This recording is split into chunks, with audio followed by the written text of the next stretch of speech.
नमस्कार, मी सौ पायल कुणाल काळे. प्रभाग क्रमांक 27 काँग्रेस या पक्षातून मी उमेदवार म्हणून उभी राहिलेली आहे. नमस्कार मित्रांनो, मी ॲडव्होकेट रघुनाथ कदम माझ्या यूट्यूब चॅनलमध्ये आपलं सर्वांचं स्वागत करतो. आणि आज आपण आलेलो आहोत पुणे महानगरपालिका प्रभाग क्रमांक 27 मधील राष्ट्रीय काँग्रेस पक्षाच्या अधिकृत उमेदवार सौ पायलताई कुणाल काळे यांच्याकडे. आणि आज आपण जाणून घेणार आहोत त्यांचं प्रभागाविषयी त्यांचं मत आणि प्रभागाविषयी त्यांचं विजन काय आहे, पुणे महानगरपालिकेविषयी त्यांचं विजन काय आहे. आणि त्यांच्यासोबत आहेत त्यांचे मिस्टर कुणाल काळे साहेब. तर मी आपल्या दोघांचंही माझ्या चॅनलवरती स्वागत करतो. मला थोडंसं आपल्याबद्दल माहिती सांगा. नमस्कार, मी सौ पायल कुणाल काळे. प्रभाग क्रमांक 27 काँग्रेस या पक्षातून मी उमेदवार म्हणून उभी राहिलेली आहे. नमस्कार, मी कुणाल सुरेश काळे. प्रभाग क्रमांक 27 ब मधून माझी मिसेस सौ पायल कुणाल काळे ही भारतीय राष्ट्रीय काँग्रेस पक्षामधून उभी राहिलेली. मला एक विचारायचं होतं की आपण राष्ट्रीय काँग्रेस पक्षाचे आता अधिकृत उमेदवार आहात. आपण किती वर्षापासून कार्यरत आहात? आता मी गेली 15 वर्षापासून मी स्वतः भारतीय काँग्रेस पार्टीमध्ये मी काम करतोय. तसेच माझे मोठे बंधू विक्रम सुरेश काळे हे पण पक्षाचं काम करत होतं. माझे वडील पण काम करत होते, माझे आजोबा पण काम करत होते. आमची पिढी ना पिढी हे काँग्रेस पक्षाचा एक छोटासा कार्यकर्ता म्हणून आम्ही काम करत होतो. आज 3 पिढीनंतरून पक्षाने आमचा विचार केला व डॉक्टर विश्वजी कदम साहेब यांनी आमचा विचार केला आणि आमच्या घरामध्ये काँग्रेस पक्षाचा एक उमेदवार म्हणून आम्हाला एक तिकीट दिली, एक संधी दिली. काय झालंय साहेब की आता कोणाला जरी प्रश्न विचारायचं म्हटलं तरी आता भीती वाटायला लागली की एका तासापूर्वी वेगळ्या पक्षात असलेला माणूस आता दुसऱ्या पक्षाचा झेंडा हाती घेतोय. त्यामुळे आम्हाला म्हणजे एक विचारायला पण असं की हा प्रश्न विचारायचा की नाही. पण आज तुमच्याबद्दल जाणून घेताना आवडलं की तुम्ही 3 पिढ्यापासून या काँग्रेस पक्षामध्ये काम करत आहात. म्हणजे हा व्यक्ती राजकीय निर्णय तुमचा राहील की तुम्हाला कोणत्या पक्षाचं काम करायचं, परंतु एकनिष्ठता आणि एखाद्या तत्वाने चालणं हे नक्कीच समाजासाठी किंवा समाजामध्ये त्याचा इम्पॅक्ट पडत असतो. ह्या अनुषंगाने मी तुम्हाला प्रश्न विचारला. बरं, मला एक सांगा ताई, तुम्हाला तुमच्या प्रभागाच्या समस्या काय जाणवतात? पहिलं तर रस्ते जे बांधले ते अर्धे बांधले आणि पुढचं पूर्ण सपाट. बरं. पुढं रोडच नाही जायला. जे वृद्ध लोक आहेत त्यांची जर ते रस्तेच व्यवस्थित नसेल तर त्यांना धक्के खात खात ते पुढे जावं लागतं. ओके. तर त्यांची शरीर संपत्ती जर त्यांना महत्वाची आहे तर त्यासाठी लागतो तो पहिला पूर्ण रस्ता. तो रस्ताच व्यवस्थित नसला तर ते जाणार कसे पुढे? तुम्हाला असं तुमच्या रस्त्यात ज्या महापालिकेने पुणे शहरामध्ये जे तुमच्या प्रभागामध्ये जे रस्ते बनवले आहेत त्या रस्त्याला फुटपाथ वगैरे काय आहे का नाही? फुटपाथ आहेत. त्या रोडला फुटपायरी आहे. त्या रोड असे बनवले. आज आम्ही होम टू होम सगळा प्रचार करतोय. असं झालेलं आम्ही प्रभागामध्ये पूर्ण जसं राहुलजी गांधींनी कन्याकुमारी पासून तर काश्मीर पर्यंत पदयात्रा काढली होती, तशी आमच्या काँग्रेस पक्षाने आणि महाविकास आघाडीने आपले उद्धव ठाकरे साहेबांची मशाल या दोन्ही पक्षाने एकत्र येऊन होम टू होम आम्ही केलं. त्यावेळेस आम्हाला लोकांच्या समस्या कळल्या की ह्या प्रभाग 27 मध्ये पाण्याची प्रश्न आहे, रस्त्याचा प्रश्न आहे, फुटपाथीचा प्रश्न आहे. ते हे सोडा, वृद्ध लोकांना चालण्यासाठी सुद्धा प्रश्न आहे आणि बसायची जागा नाही. आता परवा दिवशी आम्ही सारसबाग मध्ये होतो, तिथं नवीन टेंडर निघले नवीन जिमचं, ओपन जिमचं, पण तिथं मशिनरी आलेल्या त्या जुन्या. म्हणजे हे काय पोट खेळ आहे का? आज तुम्ही जर बघितलं की होम टू होम ज्या टायमात आम्ही करत होतो, अर्धा रस्ता सिमेंटचा, अर्धा रस्ता डांबरीकरण आणि पुढं माती, ही कुठली पद्धत? हे काम करण्यासाठी एक चांगला उमेदवार ह्या एरियामध्ये आम्ही बघत होतो. जर चांगला उमेदवार असता ह्याच्या आधी तर आज आम्ही कार्यकर्ता म्हणूनच आम्ही काम केलं असलं. पण आज ह्या प्रभागामध्ये गेले अनेक वर्षापासून ह्या प्रभागात काम होत नाही. 2009ला ज्या वेळेस खासदार कलमडी साहेब होते त्या टायमात आमच्या प्रभागामध्ये ड्रेनेज लाईन झाली. त्याच्यानंतर 2012ला पाण्याची लाईन आली. त्याच्यानंतरून आम्हाला सिमेंट कॉन्क्रीटचे हे आलं रस्ते. आज तागायत फुटपायरी मोठी केली, रस्ते छोटे केले. अहो, ते ट्रॅफिकचा तुम्ही विचार करा. फुटपायरी वाढून काय आपल्या स्मार्ट सिटी हे तुम्ही आज म्हणता, पण ती स्मार्ट सिटी कलमडी साहेबांनी 2009ला बनवली आहोत. आणि तुम्ही औंधला बनवलेली स्मार्ट सिटी जी कलमडी साहेबांनी बनवली, तोच पिक्चर तुम्ही ओपन करून आज तुम्ही म्हणता की ती स्मार्ट सिटी आम्ही बनवली. पुढनं जी मेट्रो तुम्ही आणलेली तिचं उद्घाटन कलमडी साहेबांनी केलेलं आहे. तुम्ही कुठला पोट खेळ घेताय? हा जे तत्व काँग्रेसचं होतं ते तत्व जर तुम्ही घेऊन चालले तर इथं खूप चांगला निर्णय होऊ शकतो. पण पुणे महानगरपालिका कशी कर्जात घालवायची हा विचार फक्त सत्ताधाऱ्यांचा चालू आहे. बर, एक फार गांभीर्याने घेण्यासारखी गोष्ट आहे मित्र हो, की बघा की ताईंनी एक बोलताना सांगितलं की या ठिकाणी ज्यांच्या प्रभागामध्ये जे रस्ते बनवलेले आहेत, हे रस्ते बनवत असताना इथल्या लहान मुलांचा, वृद्धांचा, महिलांचा विचार केलेला नाही. हे सरसकट रस्ते बनवले गेले की ज्या ठिकाणी काय होते की आज म्हातारी माणसं प्रभागातली या लोकांना चालतानाही त्रास होतो. मग हे जे व्यवस्थापन आहे, तुम्हाला असं म्हणायचंय का की पुणे महानगरपालिकेमार्फत तुम्ही तुमचं कागद घेऊन जावा की मला हे काम करायचंय, कुठल्याही क्षेत्रीय कार्यालयामध्ये जावा, मला ड्रेनेज लाईन टाकून द्या, मला पाणी लावून टाकून द्या. तेव्हा त्या नगरसेवकच नाही तर पाणी लाईन टाकायची कुठनं, फंड आणायचा कुठनं? जर फंड आणायचा नाही मग तुम्ही आमदार कुठनं आणला? आमदारांकडनंच फंड येणार ना तुम्हाला. आता सत्तेला नगरसेवक नाही म्हटल्यानंतर आमदारांकडनं घ्या, त्याच्यानंतर खासदारांकडनं घ्या, त्याच्यानंतर तुम्हाला जर एवढं जर जमत नसेल तर तुमच्या तिजोरी जी आपण एक ठेवलेली असती बॅकअपला, ती तिजोरी गेली पुढं. आज स्थानिक नगरसेवक होते, कुणी होते, त्यांनी खाली करून टाकलेली. त्याच्यानंतर काय करणार? आज आम्ही प्रभागात फिरतोय, खूप हाल वाईट चाललेली.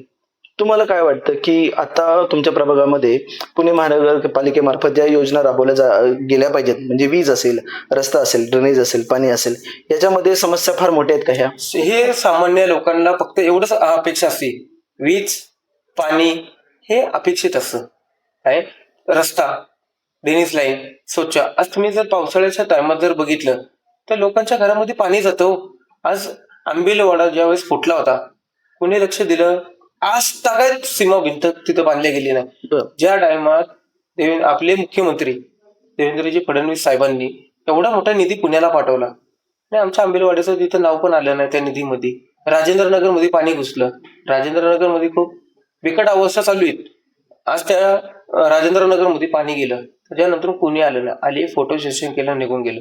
राजेंद्र नगर मध्ये 10 मिनिटं थांबायचं होतं, तिथला चेअर काढायचा होता आणि तिथं सीमा भिंत पहिली मारून द्यायची होती. हनुमान नगर मध्ये सीमा भिंत बांधून द्यायची होती.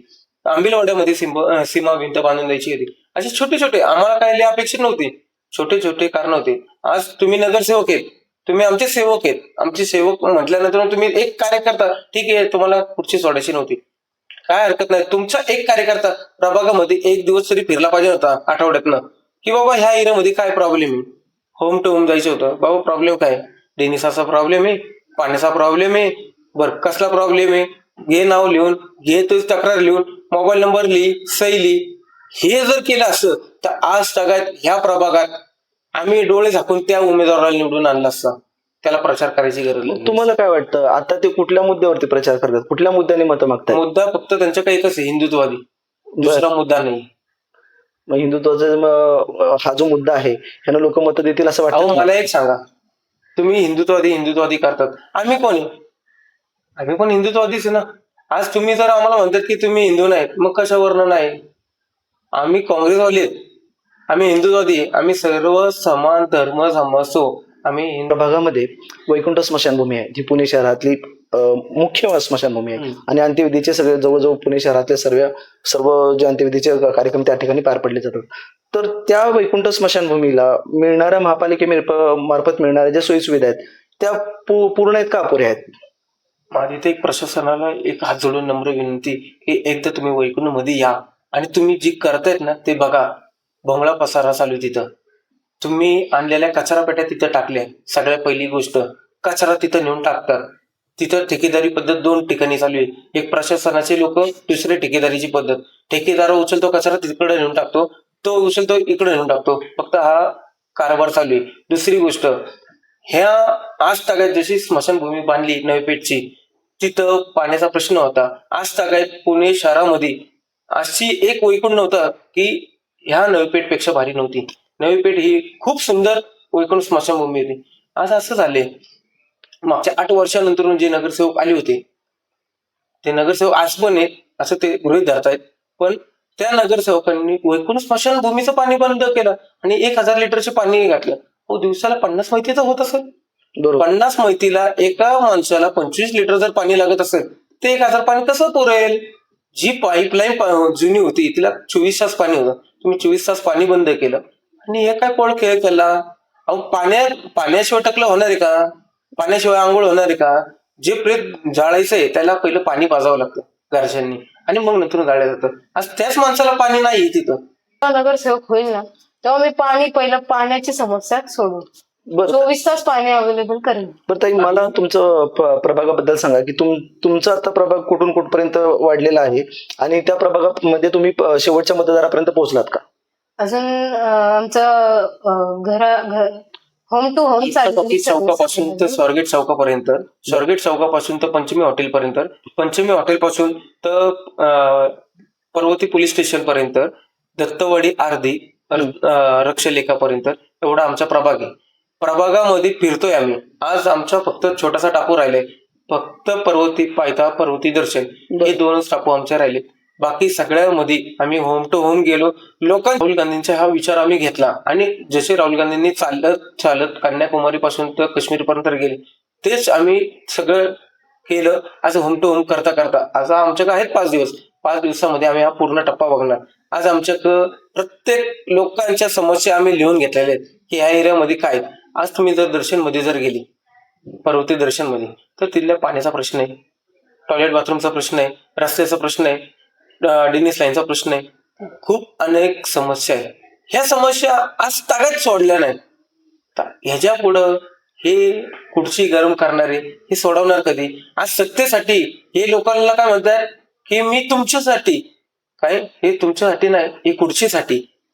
आम्ही एक बघितलं, सत्तेसाठी यांनी पक्ष बदलला, सत्तेसाठी पक्ष बदलला. जर तुम्ही एवढे जर कष्टाळू होते तर तुम्ही तिथंच थांबून तुमचा विचार केला गेला असता. तुम्ही सत्तेसाठी पक्ष बदलला, पक्ष बदलून तुम्ही सत्तेत येण्याचा प्रयत्न केला, पण जनता कोणाला सोडत नसती. एक लक्षात ठेवा तुम्ही. मी पण म्हणतो की प्रभागात तुम्ही फिरा आणि प्रभागातल्या समस्या बघा. आज तुम्हाला फिरवून देत नाही का, तुम्हाला फटाकडे वाजवून देत नाही का? ही अवस्था झाली. तुम्ही स्थानिक नगरसेवक होते, गेले अनेक वर्षापासून तुम्ही नगरसेवक होते. नगरसेवकाला ही हाल नाही झाली पाहिजे. नगरसेवक हा नगरसेवकच असला पाहिजे. आज मी प्रभागामध्ये फिरतोय, लोक मला या म्हणतात आणि तुम्हाला येऊ नका म्हणतात. हाच फरक मला बदलायचा आहे. लोकांचा चांगला प्रतिसाद आहे एकंदरीत तुम्हाला. बरं, मला तुम्हाला ह्या अनुषंगाने एक प्रश्न विचारायचा होता की आता लोकांचे फीडबॅक तुम्हाला काय येत आहेत? लोक तुम्हाला भरपूर प्रतिसाद देत आहेत का खूप चांगला प्रचारामध्ये तुमच्या? आज लोक कंटाळले. हो, 1.5 लाख रुपयांनी सोनं झालं, 105 रुपयांनी पेट्रोल झालं, तेलाचे तर भाव तुम्हालाच माहिती, डाळीचे भाव माहिती, ही कुठल्या नाही. अहो, ज्या टायमात काँग्रेस पक्ष होता त्या टायमात पहिला विकास नव्हता. त्यांच्या हिशोबाने विकास नव्हता, कारण का देश स्वतंत्र झाला 2014ला. त्याच्या आधी आपण आदिवासी होतो ना. तर 2014 नंतर जो विकास झाला काय, त्यामुळं काही गरीब जनता आमच्यासारखी, तर आम्ही भीक मागायची वेळ आली आम्हाला. पण आता तर पुण्याला तर आपण स्मार्ट सिटी म्हणतो. मग स्मार्ट सिटीच्या अनुषंगाने काय कामं स्मार्ट सिटी झाली पुढं. तुम्ही पावसाळ्यात बघितलं स्मार्ट सिटी, गाड्या पाण्यात वाहत होते, ही स्मार्ट सिटी बनवली का तुम्ही? मेट्रो स्मार्ट सिटी करायची असेल, पहिलं जो कलमडी साहेबांनी स्मार्ट सिटीचा प्लॅन आखला होता, आज पण आमच्या काँग्रेस भवनला जाऊन तिथं तो प्लॅन आहे, तो प्लॅन घ्या आणि स्मार्ट सिटी बनवा. आज तुम्ही सदाशिव पेठ एरियामध्ये जर फिरले तर पेटा तशाच राहिल्या, आउटसाईड सुद्धा. एक गांभीर्य पेटा तसंच राहण्याचं कारण काय असू शकतं? पेटा का नाही राहणार मला एक सांगा ना. उलट पेठ ही तर पुणे शहराचं ओळख आहे. पेठ ही पहिलीपासून सदाशिव नारायण अशा होत्या की पूर्ण पुणे हे सदाशिव नारायणला होतं जॉईंट. कारण का इथं रहिवासी पण तसेच होते, जवळ गणपती पण होते, सगळे जवळ सगळे मंडळ होते. त्याच्यानंतरून मंडई जवळ होती, सगळ्या गोष्टी जवळ होत्या, म्हणून पेठाला खूप भाव होता. आज असं झालेलं आहे, पेठातले लोक बाहेर राहायला लागले. आज त्यातले लोक कोथरूडला म्हणा, धायरीला म्हणा, इकडं राहायला गेले भाडे तत्वावर, त्या लोकांना देतात. हो, ते लोक इथं एका रूमला 10 जण राहत आहेत. पाणी टंचाई पडणारच ना. मग हे पाणी टंचाई वाचवणार कशी तुम्ही? त्याच्यावर कोणाचंही नियोजन आज टाकायला लागलं नाही. मागं आम्हाला कळालं होतं की धरण बांधणारे, काही नाही, सगळा खेळ चालू झाला. पण मला एक पण तुमचा तर नारायणपेठ सदाशिवपेठ एरिया तर अतिशय उच्चभ्रू म्हणून पुणे शहरामध्ये मानला जातो. ते समोर आहे, मागे त्याच्यात सगळा खोटा पसार आहे. बर, याला म्हणतात दिसा आम्हाला फसवधंदा. बरं सर, मला तुम्हाला विचारायचं होतं की तुम्हाला काय वाटतं की तुम्ही नगरसेवक झाल्यानंतर ह्या प्रभागामध्ये अजून कुठल्या तुम्ही उपाययोजना राबवा? मी सगळ्यात पहिलं एकच करणार आहे, दिल्ली तर अभी बाकी झाकी, पुणे शहर अभी बाकी. पुढे टायमात मी सत्तेत येईल त्या टायमात मी सगळ्यात पहिलं जे महानगरपालिकेचे जे शाळा आहेत, जसे दिल्लीमध्ये महानगरपालिकेची शाळा इंग्लिश मिडियम बनवल्या. माझ्या प्रभागात पण 2-3 शाळा आहेत. मी त्या 2-3 शाळा इंग्लिश मिडियम बनवणार. माझ्या एरियातले मुलं त्या शाळेमध्ये मी फ्री ऑफ कॉस्ट मध्ये शिकवणार. आणि मी आज पण चॅलेंज करतो, जे मी करणार ते मीच करणार. का तर मला अपेक्षा आहे, माझ्या एरियामध्ये गोरगरीब जनता राहते, माझ्यासारखे सामान्य लोक राहतात. त्या लोकांमधले कोणी डॉक्टर होईल, कोणी इंजिनियर होईल, कोणी सिव्हिल इंजिनियर होईल. मी त्यांच्यासाठी प्रयत्न करणार. समाज कार्यामध्ये फार वर्षापासून तुम्ही काम करत आहात. राष्ट्रीय काँग्रेस पक्षामध्ये तुम्ही सांगितलं तुमच्या 3 पिढ्यांपासून कार्य. तुमचं स्वतःचं सामाजिक कार्य कसं आहे या प्रभागामध्ये? दरवर्षी माझा होम मिनिस्टरचा कार्यक्रम असतो. अच्छा. दरवर्षी माझा हळदी कुंकाचा कार्यक्रम असतो. हे सोडा, माझा 1 रुपयाचा गणपती अख्ख्या प्रभागात फेमस आहे. वाव. मी जिथं जिथं जातो माझ्या मिसेसला म्हणते तुमच्या 1 रुपयाचा गणपती माझ्या घरात बसतो. आज मी ते उपक्रम ज्या टायमात चालू केला, मला थोडीस वाटलं होतं की आपल्या प्रभागात जाणार नाही, पण मला प्रतिसाद खूप चांगला भेटला. ज्या टायमात 1 रुपयाचा गणपती मी सुरुवात केली, त्या टायमात मोल घ्यायची नव्हती, पण फ्री ऑफ कॉस्ट पण द्यायचा नव्हता. म्हणून त्या गणपती बाप्पाला 1 रुपया ही मोल ठेवल्या गेली की 1 रुपया द्या, गणपती न्या. आज माझी मिसेस ज्या वेळेस होम टू होम जाते त्यावेळेस लोक म्हणतात, हा तुमचा 1 रुपयाचा गणपती आमच्या घरात येतो.